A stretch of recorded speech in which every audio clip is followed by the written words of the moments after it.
Salut à tous, vous êtes en compagnie de Planète GT. Aujourd'hui, on essaye la nouvelle Golf sur les routes de Palma de Majorque et on va essayer de voir toutes les nouveautés de ce facelift qui est assez discret mais de qualité. Action.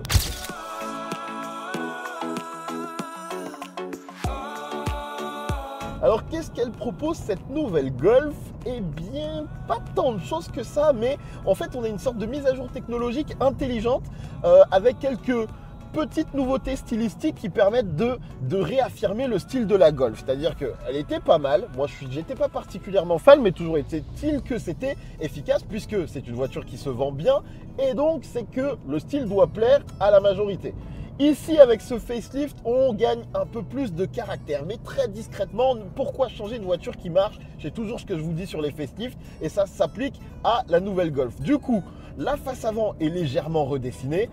Sur les versions sportives, c'est des petits trucs très subtils, il faut vraiment chercher. À l'arrière, ce qu'il faut noter, c'est les nouveaux phares. D'ailleurs, à l'avant aussi, nouveaux phares. Et surtout, vraiment, les différences sont dans l'habitacle. Qu'est-ce qu'il y a de nouveau dans cet habitacle? Alors déjà, c'est assez simple, ça se passe en termes de technologie.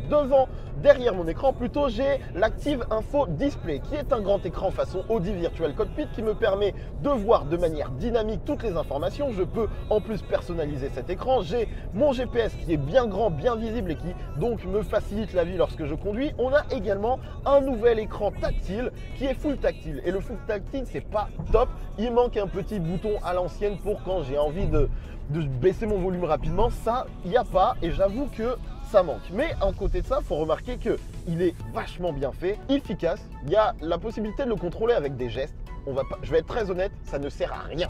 Mais c'est là et quelque part, c'est des avancées technologiques sur ce segment qui à terme auront peut-être une utilité réelle quand on conduit ce type de véhicule. Donc pourquoi pas, même si ça n'a pas d'utilité pour le moment. Mais en tout cas, lorsqu'on est dans la voiture, il faut avouer que ça a de la gueule. Donc je ne peux pas cracher dessus.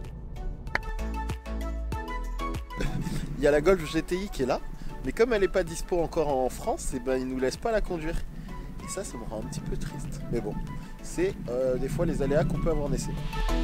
Nous sommes sur le deuxième jour d'essai et là je suis avec une version break qui possède le nouveau moteur 1,5 litre TSI de 150 chevaux. Du coup, on a pu voir un peu ce que ça vaut et c'est un moteur intéressant. Déjà, ce qui est remarquable, c'est que par rapport à la version GTD qu'on avait hier, la voiture est globalement moins bruyante et c'est plus agréable. On a un son moteur qui est peut-être un peu moins présent mais plus sympa, faut être honnête, et qui sur des longs trajets va être plus agréable à entendre pendant longtemps. Donc bon point de ce côté-là. Et après, en termes de conduite, moi je trouve que c'est un moteur plutôt sympa. Il y a une grosse allonge et ça manque peut-être un peu de couple. Mais dans l'ensemble, je pense que c'est un moteur qui peut tout faire et qui peut être très intéressant en utilisation quotidienne. Donc, je peux facilement vous conseiller ce moteur si vous n'êtes pas ultra exigeant en termes de performance ou je ne sais quoi. Sinon, allez voir une GTI ou une GTD. D'ailleurs, quelques mots sur la Golf GTD, on aime sa gueule plus sportive, son intérieur soigné est un plus et son moteur 180 chevaux diesel offre pas mal de peps même si on le voudrait plus discret en mode confort. C'est en tout cas une bonne voiture au comportement dynamique sympa sans être exceptionnel et qui ferait un très bon choix pour le quotidien.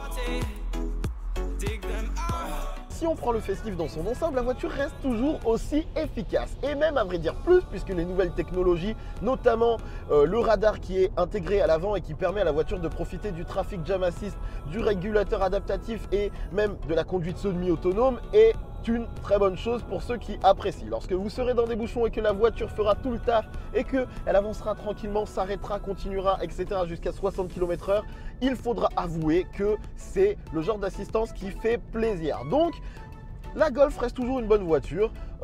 En termes de style, on aurait pu faire un peu plus de folie, bien évidemment, mais la voiture plaît, pourquoi se casser la tête? Donc, au final, ce facelift, il est de qualité et je pense qu'il répondra aux attentes des clients Volkswagen et même de ceux qui se posent la question de peut-être passer le pas.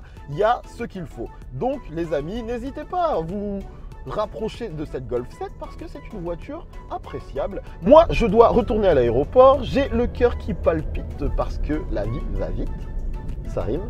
Salut à tous, à bientôt, bisous, abonnez-vous, posez des questions, likez, instagrammez, photoshopez, ce que vous voulez.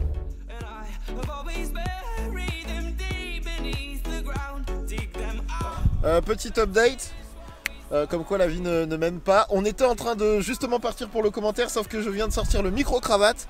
Et problème, le micro-cravate, la pince que je mets sur la ceinture habituellement est abîmée. C'est toujours la merde quoi, je sais. Mais on va trouver une solution. Action.